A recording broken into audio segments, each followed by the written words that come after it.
দর্শক, এ বিষয়ে খোঁজ খবর রাখছেন সহকর্মী শাহাদাত নিশাত, সরাসরি যুক্ত হচ্ছেন তিনি। নিশাত, স্বাগত জানাচ্ছি আপনাকে। হঠাৎ করে এভাবে বাংলাদেশি কর্মীদের জন্য মালয়েশিয়ার শ্রমবাজার বন্ধের কি কারণ? জি, ধন্যবাদ আপনাকে। আসলে বাংলাদেশে যে মালয়েশিয়ার যে শ্রমবাজার তা কিন্তু এই প্রথম বন্ধ হচ্ছে না, এর আগে কিন্তু বেশ কয়েকবার চালু হয়েছে, বন্ধ হয়েছে। আমি যদি একটু বলে রাখি, 2008 সালের পরে কিন্তু টানা 8 বছর ধরে এই মালয়েশিয়ার শ্রমবাজার বন্ধ ছিল। 2016 সালে চালু হয়েছিল। এর পরবর্তীতে 2018 সালে গিয়ে আবার দুর্নীতির অভিযোগে, অর্থাৎ মালয়েশিয়ার যে শ্রমবাজার এটা সিন্ডিকেটটা নিয়ন্ত্রণ করতো কয়েকটা এজেন্সি। তো এই সিন্ডিকেটের কারণে, নিয়ন্ত্রণের কারণে বিভিন্ন অনিয়মের অভিযোগে মালয়েশিয়ার সরকার 2018 সালে আবার কিন্তু বাংলাদেশের যে শ্রমবাজার সেটি বন্ধ করে দেয়।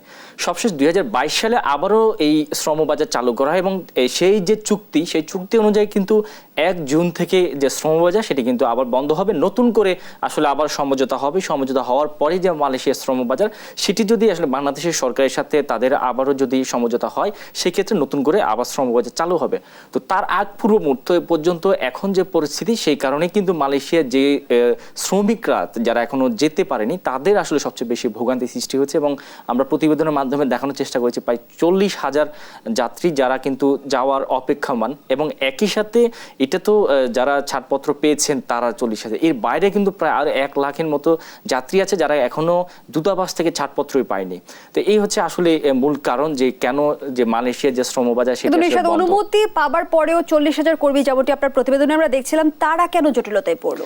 এটা আসলে সবচেয়ে অনেকটা এজেন্সিকেই সবচেয়ে বেশি ধুসছেন। তারা কিন্তু যে 40,000 যাত্রী যারা মালয়েশিয়া যাওয়ার কথা তারা কিন্তু যেতে পারছেন যদি যে ছাড়পত্র অনুযায়ী তাদের যে সময়সীমার মধ্যে এয়ার টিকিট তারা ব্যবস্থা করতো, সেক্ষেত্রে কিন্তু সেটি হচ্ছে না। এখানে একটি সিন্ডিকেটও কাজ করছে বলা চলে, যেহেতু মালয়েশিয়ার শ্রমবাজার আগামীকালকেই সব শেষ তারিখ। এরপর কি যেহেতু মালয়েশিয়ায় আর বাকি যারা আছে যাত্রী তারা যেতে পারবে না, এই ক্ষেত্রে সিন্ডিকেট যারা এয়ার টিকিট বিক্রি করছে তারা কি করেছে, 90,000 টাকা যে টিকিটটা ওয়ান ওয়েতে মানুষ যেতে পারবে, সেই 90,000 টাকার টিকিটে তারা বিক্রি করে ফেলছে প্রায় 1.5 লাখ টাকা, 2 লাখ টাকাও এক মানুষের কাছ থেকে নিয়েছে। তো এই যে শ্রমবাজারের এই যে মানুষের ভোগান্তিকে তারা সুযোগটা কাজে লাগিয়েছে, অর্থাৎ তারা জিম্মি করে রেখেছিল টিকিটগুলো। জিম্মি করার ফলে কিন্তু আজকে শেষ মুহূর্তে এসে যাত্রীদের এমন চাপ বেড়েছে, এবং একজন তো জানেই না তার সে কি যেতে পারবে কি পারবে না। আমি যখন এয়ারপোর্টে গিয়েছিলাম তখন আমি কয়েকজনের সাথে কথা বলেছি। একজন আমাকে টিকিট দেখালো যে তার ফ্লাইট হবে আজকে সন্ধ্যার দিকে, তো সে আমাকে টিকিটটা দেখালো। সে যখন গিয়েছিল সেখানে ভেতরে যাওয়ার পর দেখেছে তার টিকিটটাই ভুয়া হওয়ার বড় কথা না, এর চাই তো আরো বড় কথা, অনেকেই দাঁড়িয়ে আছে যাদের কাছে টিকিট নেই।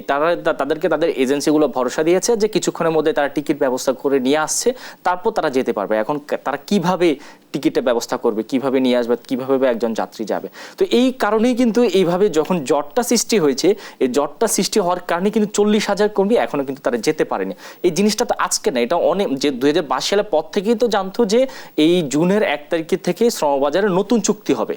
নতুন চুক্তি হওয়ার আগ পর্যন্ত তো আর শ্রমিক যেতে পারবে না। তো তার আগে তো এজেন্সিগুলোর দায়িত্ব ছিল যে এদের এই জটগুলোকে বন্ধ করে দেওয়া।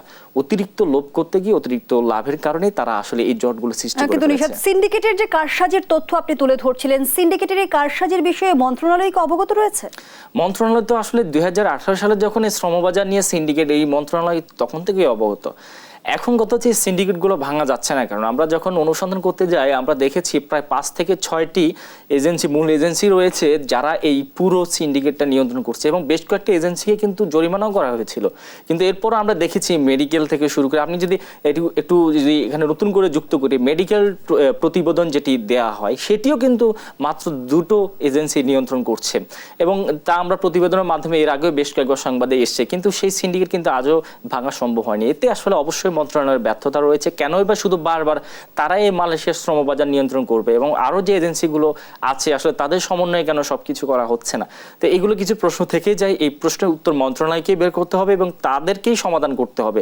মালয়েশিয়ার নতুন শ্রমবাজার সৃষ্টির উদ্যোগ কিন্তু মন্ত্রণালয়কে নিতে হবে, যেহেতু শ্রমবাজার চুক্তি মেয়াদ শেষ হয়েছে, কিন্তু শ্রমবাজার তো শেষ হয়ে যায়নি। এই চুক্তি কিভাবে বাড়ানো যায়, কিভাবে কর্মসংস্থান বাড়ানো যায়, আমরা খবর নিয়ে দেখেছি মালয়েশিয়াতে যে বর্তমানে যারা এখন যাচ্ছে সেখানেও কিন্তু শ্রমবাজারে একেবারে অনিশ্চয়তার মধ্যে আছে। অর্থাৎ এখান থেকে বাংলাদেশ থেকে সে যাচ্ছে, সেখানে সে যে কাজে জয়েন করবে, যুক্ত হবে, কোথায় জয়েন করবে সেটাও কিন্তু নিশ্চয়তা নেই অনেকের। এখান থেকে যাচ্ছে, ওখানে গেলে ব্যবস্থা হবে, এমন নিশ্চয়তা কিন্তু অনেকেই বাংলাদেশ ছাড়ছে। এবং যারা আজকে রাত 11টায় একটি ফ্লাইটে সেখানে যাওয়ার কথা, এই একটা ফ্লাইটে কত যাত্রী যেতে পারবে? সেখানে আমি দেখেছি প্রায় কয়েক হাজার যাত্রী বসে আছে, সবারই অপেক্ষা টিকিট আসবে তারপর সে যেতে পারবে।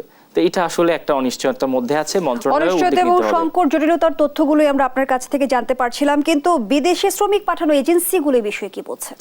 এজেন্সিগুলোর সাথে আসলে আমরা যে কথাগুলো বলেছি, এজেন্সিরাও আমাদেরকে তাদের সমস্যাগুলোর কথা জানিয়েছে। তারা আমাদেরকে বলেছিল যে এর আগে যে মালয়েশিয়ার যে শ্রমবাজারটা বন্ধ হয়ে যাবে, তারা তো ছাড়পত্র আগে নিয়ে ফেলেছে। তো ওই যাত্রীগুলো যখন তারা পাঠাতে যাচ্ছে, তারা এক্ষেত্রে যেমন কিছুদিন আগেও একটা অজুহাত বলা চলে, এটা তারা অজুহাত দিয়েছিল আমাদেরকে, সেটি হচ্ছে যে ঘূর্ণিঝড়ের প্রভাবে আমরা দেখেছি যে আমাদের যে বিভিন্ন দেশে যাতায়াতের যে ব্যবস্থা, সেক্ষেত্রে কিন্তু সেটি বন্ধ রাখা হয়েছিল, ফ্লাইট বন্ধ রাখা হয়েছিল। সেখানে কিন্তু মালয়েশিয়ারও দুটি ফ্লাইট ছিল। তো সেক্ষেত্রে অনেকেই যেতে পারে, সে ফ্লাইটগুলো বন্ধ ছিল। পরবর্তী যাত্রী যারা আছে তাদেরকে পাঠানোর যে দায়িত্ব ছিল, তো সেই বিষয়গুলোকে তারা সবচেয়ে বেশি গুরুত্ব দিয়েছে। আর সবচেয়ে বড় কথা, মালয়েশিয়ার যারা যাত্রী যারা যাবে, ভিসা নিয়ে অনেকে যখন চলে আসে বা ভিসাগুলো তাদের কাছে চলে আসে, তখন সেক্ষেত্রে তারা পাঠানো যে প্রসেস করতে যায়, সে প্রসেসে একটি অনেক সময় ক্ষেপণ হয়, কালক্ষেপণ হয়, বিভিন্ন কারণে সেই ইস্যুগুলিকে তারা এনেছে এবং এই কারণে তারা অনেকগুলো যাত্রীদেরকে পাঠাতে পারছে না। তবে এয়ার টিকিটের মাধ্যমে তারাও বলেছে তাদের সাথে মন্ত্রণালয়ের সাথে কথা হচ্ছে। এখানে আসলে এজেন্সিগুলোর ব্যবস্থাপনার ঘাটতিও আপনি নিশ্চয়ই দেখেছেন। একই সাথে মন্ত্রণালয়ের সাথে তাদের একটা সমন্বয়হীনতার গ্যাপ রয়েছে, আমরা যেটা দেখলাম। অসংখ্য ধন্যবাদ জানাচ্ছি সহকর্মী শাহাদাত নিশাত। দর্শক, এতক্ষণ স্টুডিওতে কথা বলছিলেন সহকর্মী শাহাদাত নিশাত।